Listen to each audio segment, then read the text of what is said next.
Hello, good evening to all of you. Hope all of you are good.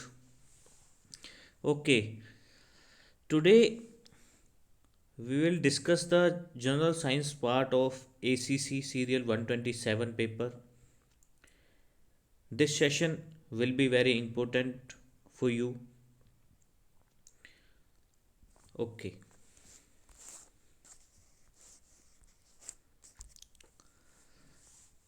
question number 101. Two bodies of unequal masses are dropped from a cliff. At any instant, they have equal. He is asking that two unequal masses body are dropped from a cliff at any instant they have equal. See, at any instant there is only one thing which is constant and which is equal. What is this? This is acceleration. Because acceleration have a constant value and it is same in all points. In any points it is always be equal. Understood? Because this acceleration due to gravity is always be 9.8 meter per second scale. Okay, move to the next question. Yes, in this question I want to tell you certain things. For example, potential energy. You know what is potential energy? Potential energy is the energy due to its position, and the formula of potential energy is mgh. mgh, where m is the mass of a body, g is the uh, acceleration due to gravity, and h is the height from the surface. And kinetic energy, what is the kinetic energy? Kinetic energy is the energy due to its motion. When a body is in motion, then he must possess kinetic energy, and the formula of kinetic energy is half mv square. mv square. Okay, where m is the mass and v is the velocity of the body. Okay, move to the next question. 102. A cell of mass 200 gram is ejected from a gun of mass 4 kilogram by an explosion that generates 1.05 kilojoule of energy. The initial velocity of the cell is. Okay, I solve this question. See this slide. Let initial velocity is v1. We take initial velocity v1. Okay, and final velocity v2. So m1 v1 plus m2 v2 is equals to 0. Okay, now m1 is 200 gram v1 plus m2 means the mass of gun, which is 4 kilogram, and we convert 4 kilogram into 4000 gram. So 4000 into v2 is equals to 0. Then v2 is equals to v1 upon 20. This is equation 1. And by the conservation of energy, half m1 v1 square plus half m2 v2 square is equals to 1.05 kilojoule, because this is the energy. Okay, now put the value of m1 v1 and m2 v2 in this equation. Now we do not have the value of v1, so leave it. When we solve it, then we find v1 is equals to 100 meter per second. It means the velocity, initial velocity of this is 100 meter per second.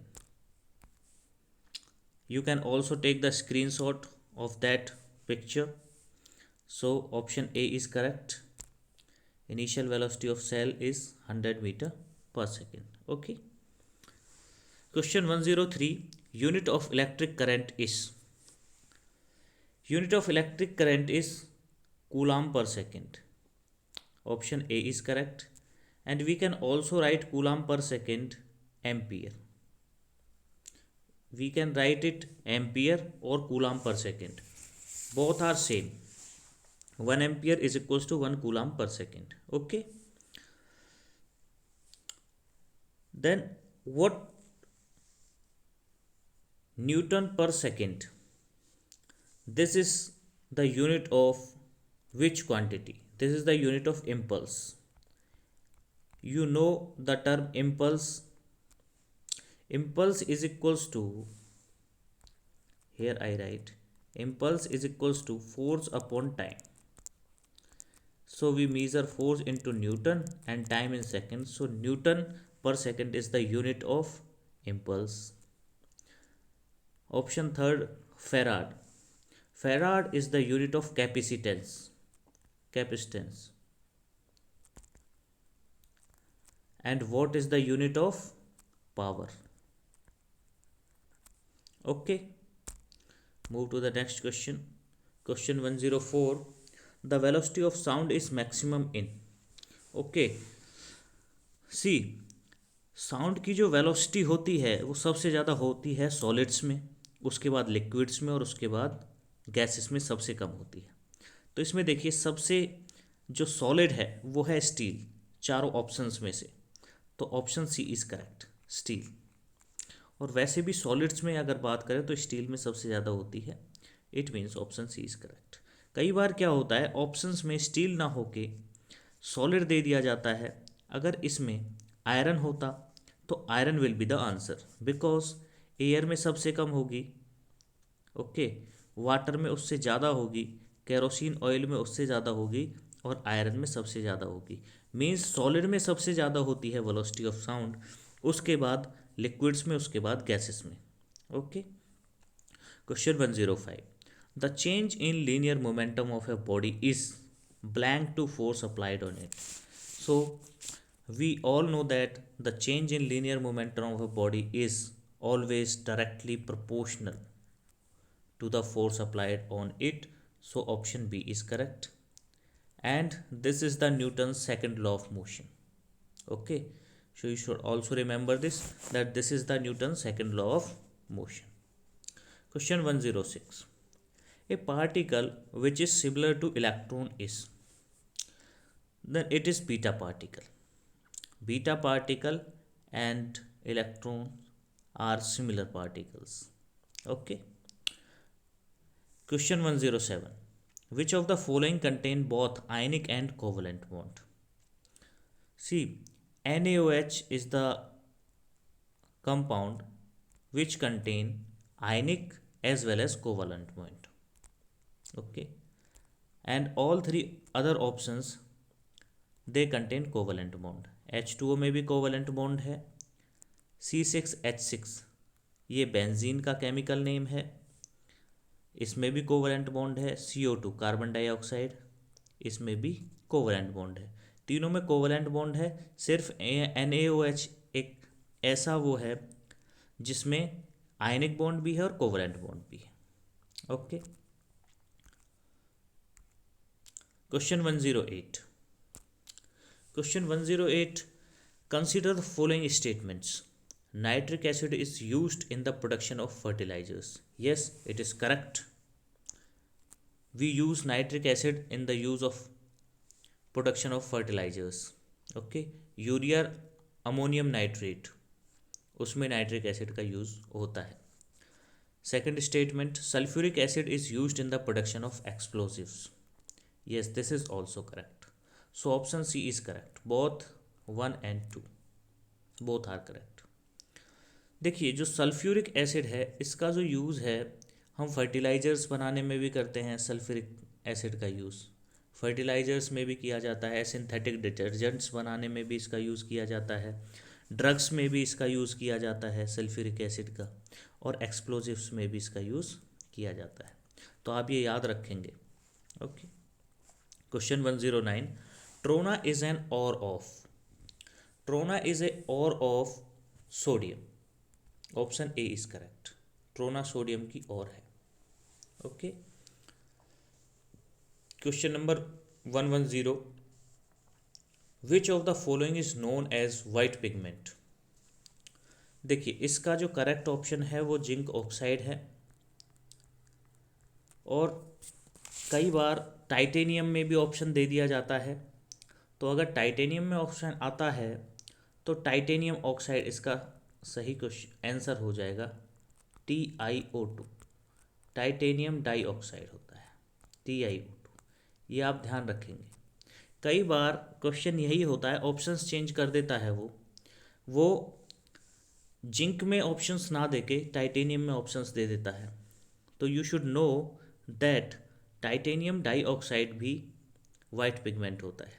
आजकल देखिए titanium dioxide का use ज़्यादा होता है white paints में और adhesives में। Okay, जो टाइटेनियम डाइऑक्साइड है इसका यूज़ हम स्किन पाउडर बनाने के लिए भी करते हैं। जैसे हम स्किन पे पाउडर लगाते हैं ना गर्मियों में, तो उसमें भी टाइटेनियम डाइऑक्साइड का यूज़ करते हैं, वो वाइट पाउडर होता है। Okay, question 111, the yellow colour of urine is due to.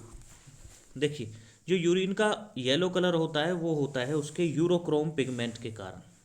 So option A is correct, urochrome. Question 112, after vaccination the body buildup. अभी कोरोना में देखा गया था कि वैक्सीनेशन हमने करवाया तो हमारी बॉडी क्या बिल्डअप करती थी, हमारी बॉडी एंटीबॉडी बिल्डअप करती थी। और एंटीबॉडी बिल्डअप करती थी तो हमारी बॉडी में वो शक्ति आ जाती थी उस वायरस से लड़ने की। तो इसका करेक्ट ऑप्शन सी है, after vaccination the body buildup antibodies. Question 113, vessels having one cell thick wall are called. इसका करेक्ट ऑप्शन है कैपिलरीज। कैपिलरीज जो होती हैं वो वन सेल थिक वॉल्स होती हैं और उन्हीं को कैपिलरीज कहा जाता है। देखिए आर्टरीज की बात करते हैं यहाँ पर। जो आर्टरीज हैं ये जो प्योर ब्लड होता है उसको डिस्ट्रीब्यूट करती हैं हमारी बॉडी में। क्लियर है, हमारी बॉडी में पूरी में डिस्ट्रीब्यूट ऑक्सीजन रिच ब्लड करने का काम आर्टरीज का है। उसके बाद अगर वीन्स की बात करें तो वीन्स क्या करती हैं, इम्प्योर ब्लड को कलेक्ट करती हैं थ्रू आउट द बॉडी। पूरी बॉडी से इम्प्योर ब्लड को कलेक्ट करना और इसको बैक टू हार्ट में ले जाना, ये काम है वीन्स का। हार्ट तक लेके जाती हैं इम्प्योर ब्लड को वीन्स, और प्योर ब्लड को बॉडी तक लेके जाने का काम आर्टरीज का है। ओके, चलते हैं नेक्स्ट क्वेश्चन पर। Question 114, which is the first enzyme to mix with food in digestive tract. देखिए इसका करेक्ट आंसर है अमाइलेज। जो अमाइलेज है ये हमारे सेलिवरी जो होता है उसमें पाया जाता है, सेलिवरी ग्लैंड में। सेलिवरी ग्लैंड जो होती है वो हमारे माउथ में होती है। जैसे ही हम डाइजेस्ट करते हैं फूड को तो सबसे पहले ये पहला एंजाइम होता है अमाइलेज जो फूड में मिक्सअप होता है। ओके, अभी अगर हम बात करें पेप्सिन की तो देखिए पेप्सिन जो है ये एक एंजाइम है जो स्टोमक में होता है और ये प्रोटीन के डाइजेशन में हेल्प करता है। वहीं पे ट्रिप्सिन की बात करें तो ट्रिप्सिन भी एक एंजाइम है जो प्रोटीन डाइजेशन में हेल्प करता है। This is also useful in the digestion of protein. Okay, move to the next question. Question number 115, study of antigens and antibodies found in blood is called, then it is called serology. Serology is correct. Okay, now what is histology? Histology किसे कहते हैं? तो देखिए microscopic structures जो होते हैं tissues के उनकी स्टडी को हिस्टोलॉजी कहते हैं। तो इसको हम बोलेंगे the study of microscopic structures of tissues is called histology. Okay, देखिए जो ये हिस्टोलॉजी वर्ड है, लॉजी का मतलब होता है किसी चीज़ की स्टडी करना। ओके, तो the study of microscopic structures of tissue is called as histology. Now what is immunology? Immunology किसे कहेंगे? The study of immune system. Immune system की स्टडी को हम इम्यूनोलॉजी कहेंगे। बात करते हैं गायनेकोलॉजी। गायनेकोलॉजी किसे कहते हैं? The study of the treatment of diseases of female reproductive system, female के जो रिप्रोडक्टिव सिस्टम की स्टडी करने को हम गायनेकोलॉजी कहते हैं। ठीक है, चलते हैं नेक्स्ट क्वेश्चन पर। Question 116, control shift and alt are called blank keys. So these three are modifier keys, ये तीनों क्या हैं? मॉडिफायर की हैं। Okay. 117, blank is the process of finding error in software code. तो देखिए डिबगिंग, डिबगिंग जो होता है ये प्रोसेस है जो एरर फाइंड करता है सॉफ्टवेयर कोड में, तो इसका करेक्ट ऑप्शन हो जाएगा debugging. Question 118, an alternate name for the completely interconnected network topology is. तो देखिए जो इंटरकनेक्टेड नेटवर्क टोपोलॉजी होती है वो होती है मैश टोपोलॉजी। मैश टोपोलॉजी में क्या होता है, एक दूसरे से सारे जो कंप्यूटर हैं वो एक दूसरे से कनेक्टेड होते हैं।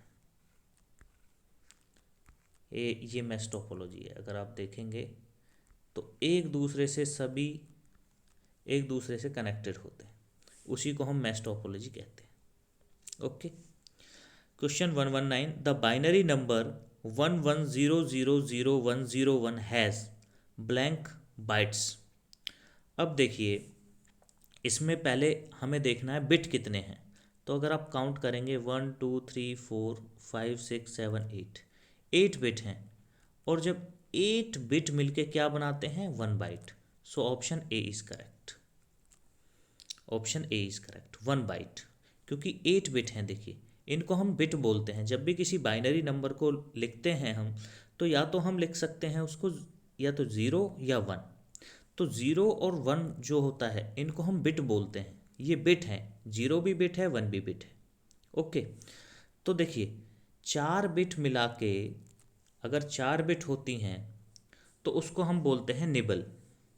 4 bits is equals to nibble.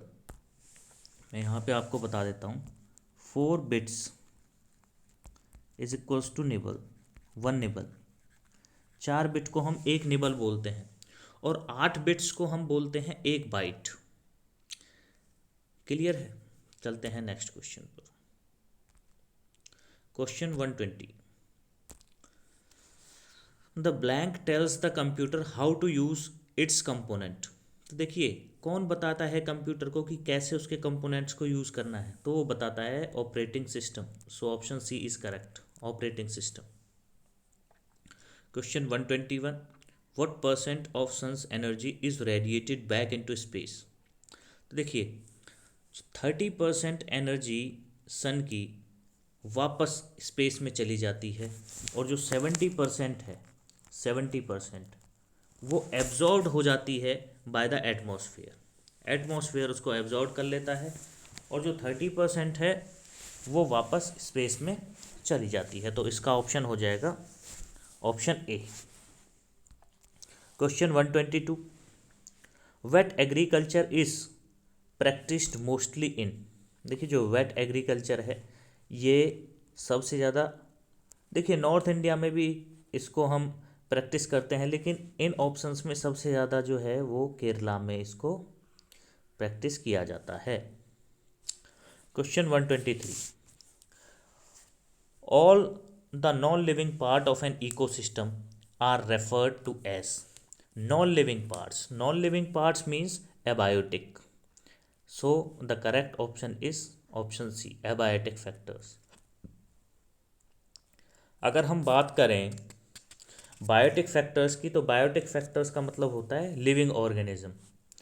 तो अगर हम लिविंग की बात करें तो बायोटिक और नॉन लिविंग की बात करें तो abiotic. Question 124, which of the following is not a green house gas. तो देखिए इनमें से कौन सी एक ग्रीन हाउस गैस नहीं है? मीथेन भी ग्रीन हाउस गैस है, सल्फर हेक्साफ्लोराइड भी ग्रीन हाउस गैस है, नाइट्रस ऑक्साइड भी ग्रीन हाउस गैस है। Option D is correct, hydrogen greenhouse gas नहीं है। क्लियर? चलते हैं नेक्स्ट क्वेश्चन पर। Question 125, energy of ecosystem is lost as. देखिए ऑप्शन इसके थोड़े कट रहे हैं, मैं आपको बता देता हूँ। इसका ऑप्शन ए है लाइट, इसका ऑप्शन बी है बायोमास, ऑप्शन सी है हीट और ऑप्शन डी है इलेक्ट्रॉन्स। तो एनर्जी जो है इकोसिस्टम की वो लॉस्ट होती है हीट के माध्यम से। तो इसका करेक्ट ऑप्शन हो जाएगा ऑप्शन सी हीट। जो ये हीट है ये रिलीज होती है ड्यूरिंग रेस्पिरेशन। ओके, तो this is the analysis of general science paper of serial 127, and in the next video we will discuss the humanity part of 127 paper of ACC. So if you